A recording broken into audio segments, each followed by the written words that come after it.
အလူရှင်ဆိုတဲ့နေရာမှာစာပေကျမ်းကမှာ၃မျိုးခွဲထားတာမှတ်သားစရာကောင်းဒါနပတိဒါနသဟာယဒါနဒါသလို့၃မျိုးခွဲပြီးတော့ဟောထားတာရှိတယ်ပေါ့ရေးသားထားတာရှိတယ်ဒါနပတိရဲ့အဓိပ္ပာယ်ကအရှင်သခင်အဖြစ်နဲ့ဒါနကိုလှုပ်သူလို့အဓိပ္ပာယ်ရတယ်နော်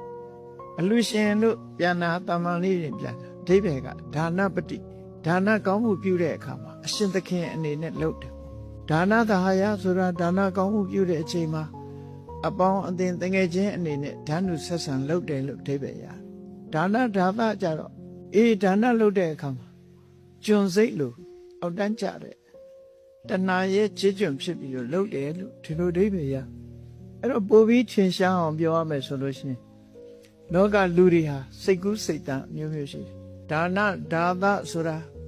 ကိုကတော့အကောင်းစားတယ်သူများကိုအညံ့ကိုလှူတယ်ကိုကကောင်းတာယူလိုက်ပြီးမကောင်းတာလှူတယ်ကိုလှူတဲ့အလှူကသူများကိုလှူလိုက်တာနော်ကိုသုံးတာတဲ့သူများကိုလှူတာကညံ့တယ်ကိုကတော့အကောင်းကြိုက်တယ်သူများကိုတော့ကိုမသုံးကျင်တာကိုပေးတယ်အဲ့ဒါဆိုလို့ရှိရင်ဒါနဒါသလို့ခေါ်တယ်နော်အောက်တန်းကျတဲ့ဒါနမျိုးဖြစ်တယ်ဒါနသဟာယဆိုတာကိုစားသလိုပဲကိုကြိုက်တဲ့ဟာမျိုးပဲသူများကိုလှူတယ်လို့ဒီလိုဆိုဒါနပတိကြတော့ကိုကြိုက်ထားတဲ့ပိုကောင်းတာကိုသုံးတာတဲ့ပိုကောင်းတာကိုရွေးချယ်ပြီးတော့လှူတာမှဒါနပတိလို့ဒီလိုခေါ်တယ်တဲ့ဒါလည်းသတိထားစရာအချက်တစ်ခုစိတ်နေသဘောထားအပေါ်မှာမူတည်သွားတယ်ပေါ့ကိုလှူတဲ့ပစ္စည်းဟာကို့မှာ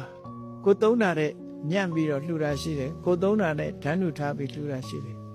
ကိုကတော့ဖြစ်တယ်လို့သုံးပြီးတော့လှူတဲ့ဟာကပိုကောင်းတာမျိုးလည်းရှိတယ်ပေါ့